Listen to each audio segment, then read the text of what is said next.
ఒకే కంచం ఒకే మంచం ఒకేలా బట్టలు వేసుకొని రెడీ అవుతామని చెప్పి ఇంట్లో వాళ్ళందరూ ఎప్పుడు ఏడిపిస్తూ ఉంటారు, ఇద్దరు ఒకే ఇంటికి వెళ్తారా అన్నట్టుగా. ఇప్పుడు అలాంటిది సేమ్ స్కూల్ చదవం మేము, ఇప్పుడు సేమ్ కాలేజ్ కూడా వచ్చిందనమాట. సో ప్రగతి కాలేజ్లో మా చెల్లికి సిఎస్డి బ్రాంచ్ అయితే వచ్చింది. సో నేను ప్రగతిలో ఏఎంఎల్, ఇదేమో సిఎస్డి వచ్చింది.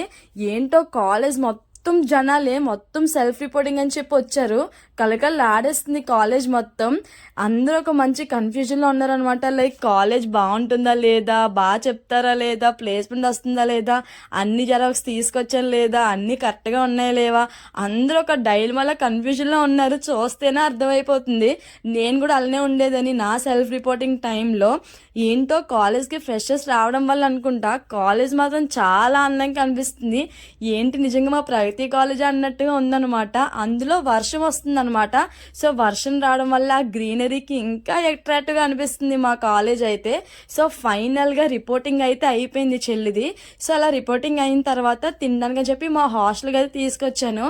నాకు ఇవన్నీ స్నాక్స్ తీసుకొచ్చారు, ఇంటి నుంచి పంపించారంట. సో అలా హాస్టల్లో తినేసిన తర్వాత సో అలా ఇద్దరికి, మా పిన్నికి మా చెల్లికి ఇద్దరికి హాయ్ బాయ్ చెప్పేసి సో బస్సు అయితే ఎక్కిచ్చేసాను. సో ఇదన్నమాట. ఇందుకి మీకే కాలేజ్ వచ్చిందో ఫ్రెషర్స్ తప్పకుండా కమెంట్ చేయండి. మరి మళ్ళీ కలుద్దాం. బాయ్.